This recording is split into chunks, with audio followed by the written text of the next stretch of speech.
नीचे हैं उनको ऊपर लाना है, और यही हमारी सनातन परंपरा है, यही हमारी सवर्ण परंपरा है। ये ऑफिस में बैठ करके समाज को नहीं चलाया जा सकता है। तो आपसे हाथ जोड़ करके विनती है, इस मामले को वापस लीजिए। ये हमारी परंपरा रही है, इसमें कानून की कोई जरूरत नहीं है। देश का बहुत नुकसान होगा, राष्ट्र का बहुत नुकसान होगा, समाज बढ़ जाएगा। बृजभूषण शरण सिंह ने यूजीसी को लेकर अपने विचार साफ साफ बता दिए हैं कि वो यूजीसी के सख्त खिलाफ हैं और इसका विरोध करेंगे। उन्होंने इस कानून की कड़ी निंदा करी है और बार बार, एक दो बार नहीं, बार बार सरकार से विनती की है कि वो इस कानून को वापस ले ले। ये कानून सवर्ण समाज ही नहीं बल्कि पूरे हिंदू समाज के खिलाफ है। दरअसल कुछ दिनों पहले बृजभूषण शरण सिंह बाराबंकी के रामनगर में मौजूद थे, जहां उनसे यूजीसी को लेकर सवाल किया गया था। तो उन्होंने स्पष्ट रूप से कहा था कि वो इस पर विचार करके संज्ञान लेके कोई टिप्पणी करेंगे, क्योंकि ऐसे किसी संवेदनशील मुद्दे पे बोलना ठीक नहीं होगा। तो अब उनका इस पर बयान आ गया है, और बयान भी ऐसा जो सरकार के खिलाफ ही सवाल पैदा कर रहा है। उन्होंने कहा कि कई दिनों से मेरे ऊपर दबाव पड़ रहा था कि बोलो बोलो बोलो। हमने कहा हम गांव में जाकर के ही बोलेंगे। तो उन्होंने अपने गांव से यूजीसी को लेकर बड़ी बातें कही हैं। उन्होंने अपने बयान में कई बड़ी बातें कही हैं, जैसे उन्होंने सीधे सरकार को संबोधित करते हुए कहा कि ऑफिस में बैठ के इस तरह के कानून नहीं बनाए जाते हैं। पता नहीं किस मंशा से अधिकारी ऑफिस में बैठ के निर्णय ले लेते हैं। अगर धरातल पे सच्चाई जाननी है तो गाँव आइए, ऐसे ऑफिस में बैठ के समाज को नहीं चलाया जा सकता। दूसरी बड़ी बात जो उनके द्वारा कही गई वो ये कि इस कानून में कोई संतुलन ही नहीं है। आपने एक पक्ष को अपराधी बना करके खड़ा कर दिया है और वकील का भी मौका नहीं दिया। हालांकि उन्होंने जोड़ा कि जो गलत है, चाहे वो जिस समाज का हो, उसे सजा मिलनी चाहिए, चाहे सवर्ण समाज का हो, दलित समाज का हो, चाहे क्षत्रिय समाज का हो, ब्राह्मण समाज का हो, चाहे जिस समाज का हो, वो सजा का हकदार है। वो यहीं नहीं रुके, उन्होंने सरकार के कुछ कानून और समाज की कुरीतियों को उजागर करते हुए कहा कि वैसे भी इसके पहले आपने कई कानून बनाए, दलितों के ऊपर अत्याचार ना हो इसके लिए कानून बनाए। क्या दलितों के ऊपर अत्याचार रुक गया? महिलाओं के साथ अत्याचार ना हो उसके लिए भी कानून बनाए गए, क्या वो रुका?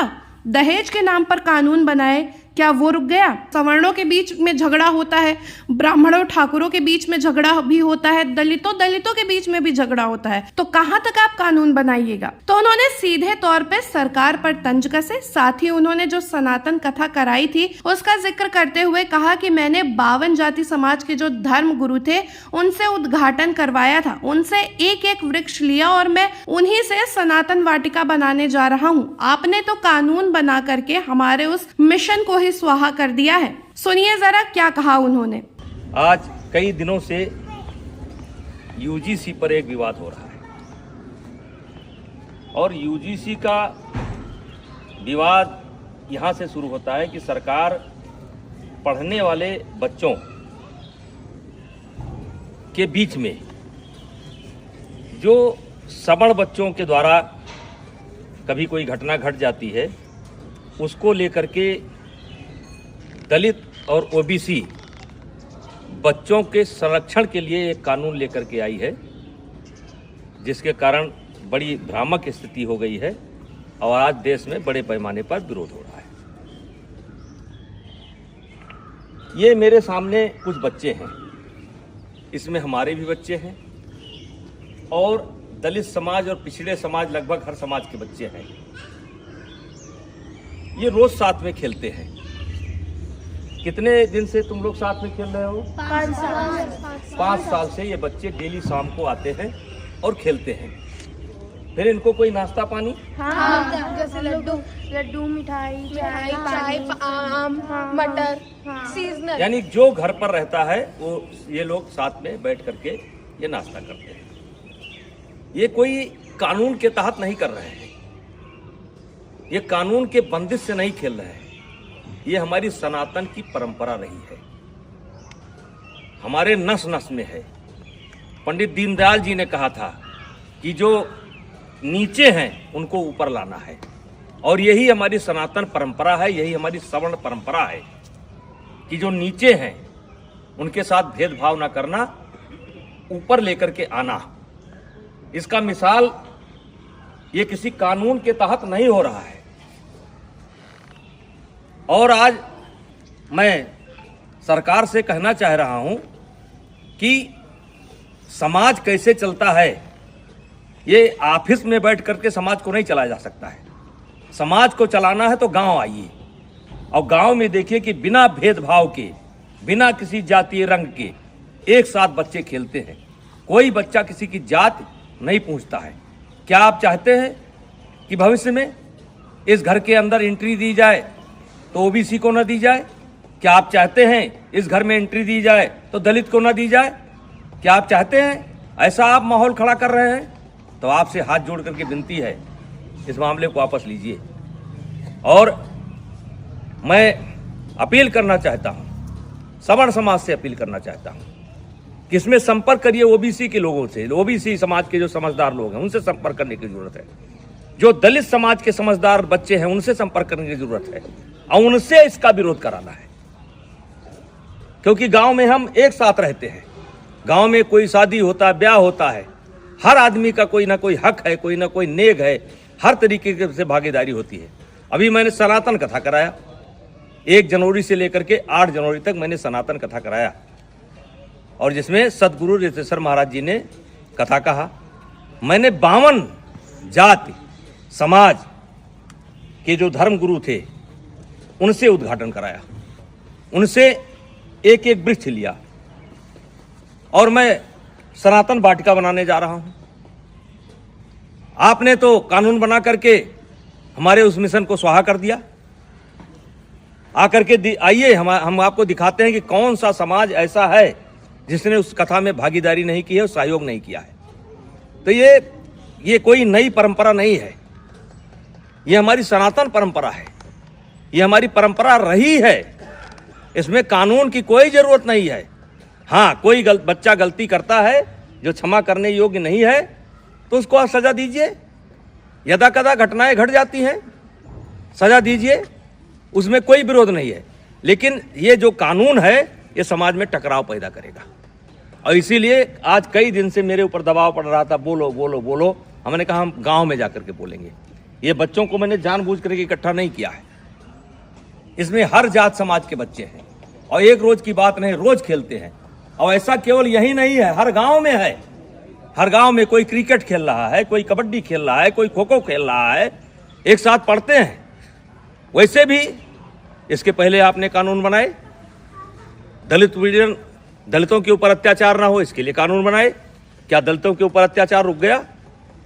महिलाओं के साथ अत्याचार ना हो उसके लिए कानून बनाए आप, क्या वो रुक गया? दहेज के नाम पर कानून बनाए आप, क्या वो रुक गया? रुका नहीं, दुरुपयोग ज्यादा होता है। जहां ऐसे कानूनों की समीक्षा की बात होनी चाहिए, अब पता नहीं किस मंशा से अधिकारी बैठ करके ऑफिसों में निर्णय ले लेते हैं।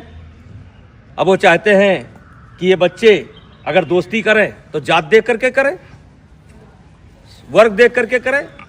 तो मैं इस कानून के पूर्णतः विरोध में हूं। अगर जरूरत पड़ेगी तो आंदोलन होगा, लेकिन आंदोलन में केवल क्षत्रिय नहीं होंगे, सनातन धर्म के मानने वाले सब होंगे, दलित भी होंगे, पिछड़े भी होंगे। ऐसे कानून की जरूरत नहीं है जो कानून हमको बांटता हो। ऐसे कानून की जरूरत नहीं है। तो कृपया हाथ जोड़ करके विनती है, मैं बहुत छोटा आदमी हूँ, मैं जानता हूँ कि इसका असर पता नहीं आप पर पड़े कि ना पड़े, लेकिन ये गांव ऐसे नहीं चलता है।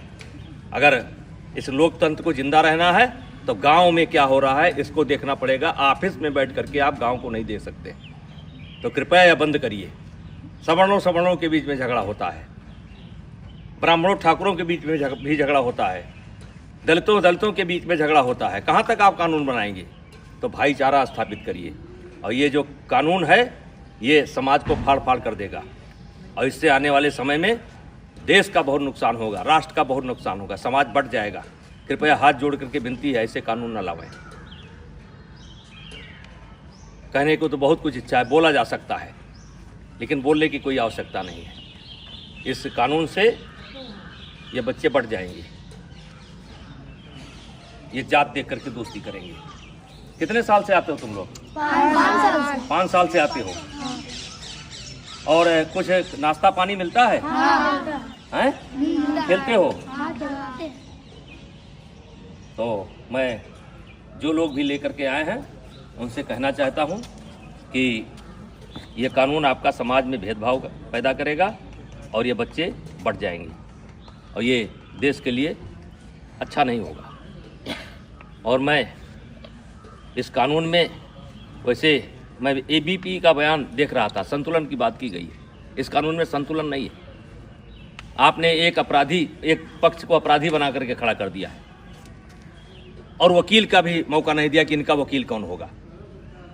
तो जो गलत करता है उसको सजा मिलनी चाहिए, चाहे क्षत्रिय समाज का हो, चाहे ब्राह्मण समाज का हो, चाहे किसी समाज का हो, वो सजा का हकदार है। उसका कोई समर्थन नहीं करेगा, हमारा कोई समाज समर्थन नहीं करेगा। लेकिन आप ये बच्चों में भेदभाव मत पैदा करिए, स्कूलों में भेदभाव मत पैदा करिए। और मैं फिर अपील करना चाहता हूँ दलित समाज के बच्चों को, जो पढ़े लिखे बच्चे हैं उनको अपील करना चाहता हूँ, OBC समाज के बच्चों को अपील करना चाहता हूँ। ये देश हम सबका है और इस देश में सौहार्द बनाए रखना हम सबकी जिम्मेदारी है। तो कृपया ऐसे कानून का समर्थन न करें। और अब सुप्रीम कोर्ट ने यूजीसी के नए नियमों पर सुनवाई करते हुए बड़ा आदेश दिया है। चीफ जस्टिस सूर्यकांत और जस्टिस ज्योमाल्या बागची की बेंच में मामले की सुनवाई के दौरान शीर्ष अदालत ने कहा कि यूजीसी के नए नियम अस्पष्ट हैं और इसके दुरुपयोग का खतरा है। इसके बाद कोर्ट ने यूजीसी के नए नियमों पर स्टे लगा दिया है।